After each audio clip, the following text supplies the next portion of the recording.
So I've been watching the fallout from Trump's tariffs play out, and he seems to be making the same mistake in the Farm Belt that the Democrats made in the Rust Belt years ago. And of course, with a statement like this, I am going to explain. For background, we all know, or we should know, how states like Wisconsin, Michigan, and Pennsylvania swung blue for a very long time due to the Democratic Party's ties with organized labor. And we also should know that as manufacturing began to decline in those regions, the Democratic Party was largely tone deaf to the concerns of their working class base, who felt that they were disproportionately hurt by globalization. Now, one of the idiosyncrasies of America's two-party system is that once a voting bloc aligns under one of the two major parties, they're no longer that useful from an electoral standpoint. The party you're aligned with can ignore you because they've got your vote locked up, and the opposition party can actively work against you because your vote isn't winnable.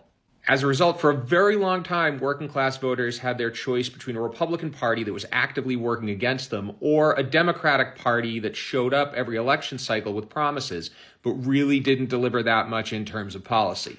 Now, Trump obviously changed that when he rolled on the scene in 2016, and his tariffs policies are the most popular with those working class voters in former manufacturing hubs. Where it's really unpopular is in the Farm Belt, and those voters have been as reliable a voting bloc for Republicans as labor was for Democrats in years prior.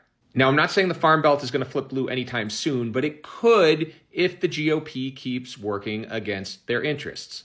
But I think the bigger thing revealed here is how America's two-party system means that many voters don't have any real representation. Many of us have parties that actively work against us or those that pay us lip service. And the solution to this is to remove the obstacles that keep smaller parties from gaining traction and challenging the two major parties when they fail to deliver.